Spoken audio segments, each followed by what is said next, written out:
Presiden Prabowo memerintahkan Panglima TNI mengutamakan kompetensi daripada senioritas dalam seleksi kepemimpinan TNI. Pengamat Militer Institute for Security and Strategic Studies, Khairul Fahmi, yang kami cuplik dari program Sapa Indonesia Pagi bilang bahwa Presiden tengah menegaskan regenerasi TNI tidak bisa terpaku pada urutan masa dinas dan lebih mengedepankan kapabilitas dan integritas. Iya, pernyataan Presiden kan muncul di tengah kebutuhan modernisasi kepemimpinan di lingkungan TNI ya. Tantangan pertahanan sekarang ini kan kita tahu tidak sepenuhnya konvensional, ada banyak ancaman non konvensional, non tradisional ya, ada ancaman cyber, peperangan asimetris ya, kemudian eh, misi-misi diplomasi pertahanan dan bahkan juga ada beragam bentuk kerjasama multilateral yang menuntut ketangkasan, kecakapan pemimpin. Nah, dalam konteks ini saya kira Presiden ingin menegaskan bahwa regenerasi pimpinan TNI ini memang tidak bisa lagi terpaku sekedar pada urutan masa dinas gitu ya, atau angkatan gitu ya. Tapi kemudian lebih disandarkan pada kapabilitas, integritas, ya prestasi operasional, pendidikan maupun visi-visi strategis. Jadi saya kira ini bukan sekedar soal promosi individu, tapi bagian dari penataan besar profesionalisme TNI untuk apa namanya, lebih siap, lebih mumpuni di masa depan. Nah, kenapa senioritas ini menjadi concern Presiden ya? Karena tradisi senioritas ini kan memang eh, sebenarnya warisan lama ya. Ada sisi positifnya, ada negatifnya.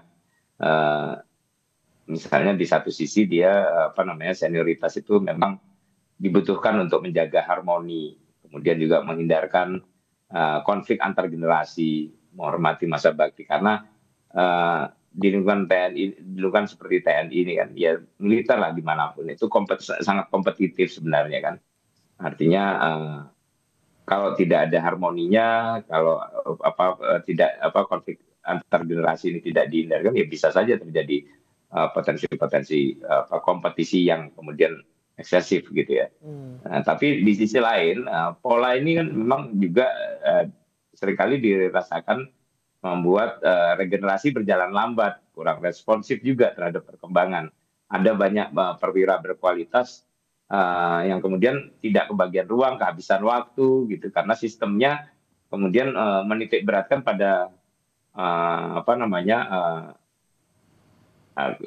urutan angkatan, urut kacang gitu ya, bukan kemampuan.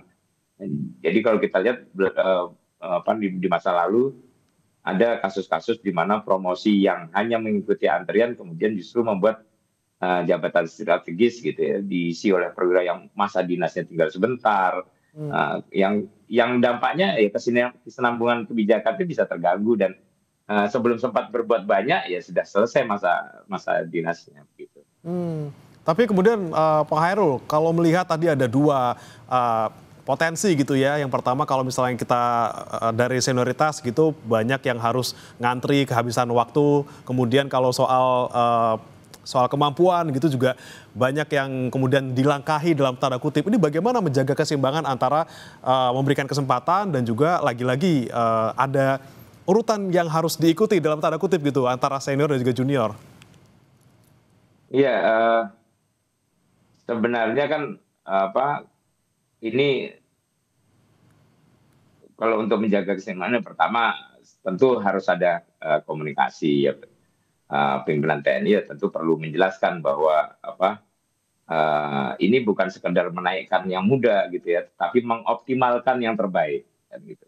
Kemudian harus ada transparansi juga dalam konteks ini kan acuan acuan pembinaan karir kemudian adalah mengutamakan meritokrasi ya, artinya berbasis kompetensi. Nah, di sini tentu transparansi juga diperlukan.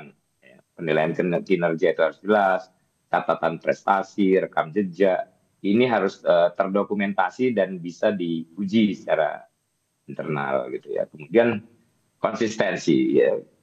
Kalau kebijakan hanya muncul sesekali atau kemudian tergantung figur tertentu, ya maka ya bisa saja muncul yang apa namanya kecemburuan, saling curiga gitu. Jadi harus ada model yang jelas gitu ya supaya tadi apa namanya persoalan eh, apa senioritas ini yang senior kemudian tetap dihargai, kemudian yang junior juga merasa punya harapan realistis berdasarkan kerja bukan lobby. Nah ini saya kira hal yang apa namanya harus dibangun sejak awal supaya apa namanya tidak ada uh, apa ekses negatif atau hal-hal yang sifatnya problematik dalam dalam menjalankan apa yang diamanatkan oleh presiden.